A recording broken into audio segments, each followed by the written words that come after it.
আসসালামু আলাইকুম। আশা করি সবাই ভালো আছেন। আজকে আমরা প্রাইমারি সার্কুলারের কোটা নিয়ে আলোচনা করব। বাংলাদেশ গেজেট নতুন যে কোটা সিস্টেমটা চালু হয়েছে সেটা নিয়ে আলোচনা করব। তো সবাই সাথে থাকুন। যারা চ্যানেল নতুন আছেন সাবস্ক্রাইব করে দিন। তো তো চলুন দেখিয়ে দিচ্ছি। এখানে দেখুন আমাদের লেখা আছে বিশেষ বিধান তফসিল উল্লেখিত কোনো পদ পূরণের ক্ষেত্রে সরাসরি ও পদোন্নতির কোটা বিভাজনে কোনো ভগ্নাংশ আসিলে উভয় কোটার ভগ্নাংশ পূর্ণসংখ্যা হিসেবে পদোন্নতির কোটায় সহিত যুক্ত হইবে। যদি আমাদের এক কোটার মধ্যে ভগ্নাংশ আসে তাহলে এটা পূর্ণসংখ্যা হিসেবে ধরা হবে। যদি 5.something আসে এটা 6 ধরা হবে বা 5 ধরা হবে এরকম। তো এখানে আমরা জানি যে আমাদের আগের যে কোটাটা ওটা বাতিল হয়ে গেছে।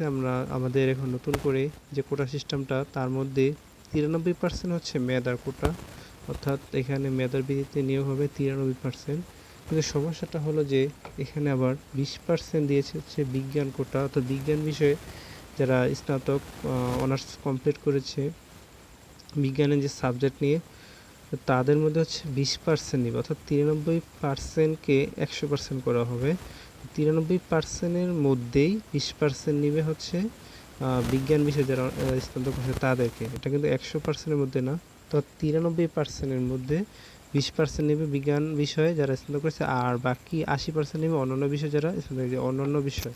ঠিক আছে, এটা অনেকে গুলায় ফেলতেছেন। অন্যান্য বিষয় অর্থাৎ বিজ্ঞান ছাড়া, অর্থাৎ আর্টস কমার্স যারা অন্যান্য বিষয়ের সাবজেক্ট আছে ওগুলো নিয়ে যারা স্নাতক করে তাদের।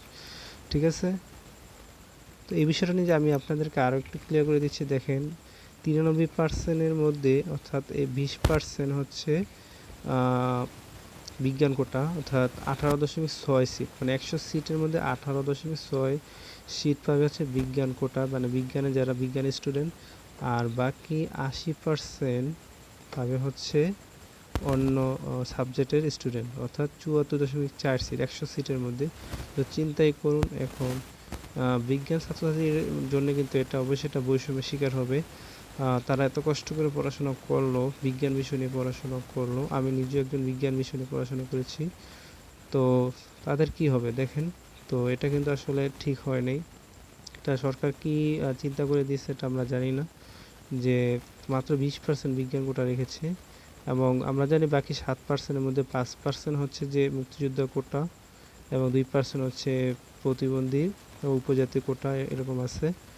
তো এই হচ্ছে ব্যাপার। তো কোটা নিয়ে এখন কিন্তু খুবই সমস্যা হবে, বোঝাই যাচ্ছে যে আগামীতে আন্দোলনও হতে পারে। এটা খুবই আসলে চিন্তার বিষয়। আর নিয়োগের ব্যাপারে আমরা কম বেশি সবাই জানি যে স্নাতক পাশ করতে হবে।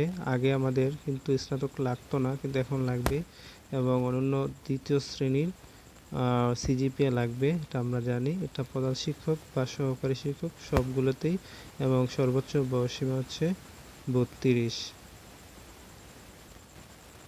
এবং আরেকটা খুবই গুরুত্বপূর্ণ বিষয় হচ্ছে যে প্রতি জেলায় কিন্তু আলাদা আলাদা নিয়োগ হতে পারে। যেমন বর্তমানে রাঙামাটির একটা নিয়োগ চলছে, তা আলাদা আলাদা এটা হতে পারে। তো এরপর আমরা দেখব যে এখানে পরীক্ষার যে পদ্ধতিটা এটাও কিন্তু এখানে দেওয়া আছে। পরীক্ষা হবে 100 মার্কের মধ্যে 90 মার্কে। আমাদের আগে পরীক্ষা হবে 90 মার্কে 100% করা হবে, অর্থাৎ 90 মার্কের মধ্যে 90 নম্বরের মধ্যে বাংলা হচ্ছে 25, ইংরেজি 25, গণিত, দৈনন্দিন বিজ্ঞান। দেখেন এখানেও গণিতকে বৈষম্য করা হয়েছে। গণিত ও দৈনন্দিন বিজ্ঞান নিয়ে মাত্র 20 নাম্বার আসবে। তারপর সাধারণ জ্ঞান থেকে 20। এই হচ্ছে 90 নাম্বার। এই 90 নাম্বারে যারা উত্তীর্ণ হবে তারা বাকি 10 নাম্বার অর্থাৎ মৌখিক পরীক্ষায় অংশগ্রহণের সুযোগ পাবে। তো এই হচ্ছে বিষয়। আর এখানে সময় থাকবে 90 মিনিট। সর্বনিম্ন পাস হচ্ছে 50%, অর্থাৎ 90-এর 50% 45 পেতে হবে। 45 পেলেই আপনি মৌখিক পরীক্ষার জন্য উত্তীর্ণ হবেন, অর্থাৎ অংশগ্রহণ করতে পারবেন। তো এই হচ্ছে বিষয়। সবাই ভালো থাকেন। আল্লাহ হাফিজ।